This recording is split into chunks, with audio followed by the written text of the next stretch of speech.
ఒక అవమానం కొన్నిసార్లు ఒక మనిషిని మాత్రమే కాదు, ఒక చరిత్రనే మార్చేస్తుంది. దక్షిణ భారతదేశంలో ఒక రాజ్యం, పేరు కుంతల దేశం.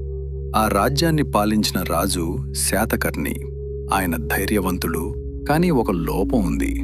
ఆయనకు సంస్కృత భాష తెలీదు. ఒకరోజు రాజసభలో రాజు భార్యతో సంభాషణ జరుగుతోంది. ఆమె సంస్కృతంలో ఏదో మాట్లాడింది.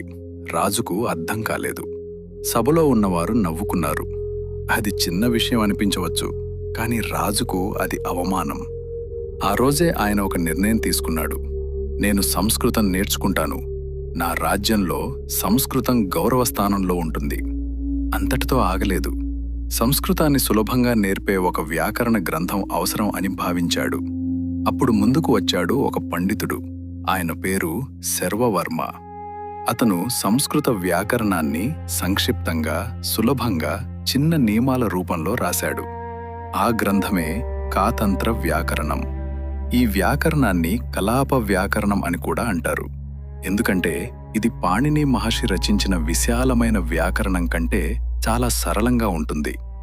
కాతంత్ర వ్యాకరణం విద్యార్థులకు సంస్కృతాన్ని త్వరగా నేర్పడానికి రచించబడింది. అందుకే ఇది ప్రాచీన భారతదేశంలో అనేక ప్రాంతాల్లో విద్యాగ్రంథంగా ఉపయోగించబడింది. ఒక రాజు అనుభవించిన అవమానం, ఒక పండితుని ప్రతిభ, ఇవి కలిసి సంస్కృత వ్యాకరణంలో ఒక కొత్త దారిని తెరిచాయి. కాతంత్ర వ్యాకరణం కేవలం వ్యాకరణ గ్రంథం కాదు, సంస్కృతాన్ని అందరికీ చేరువ చేయాలనే ఒక ప్రయత్నం.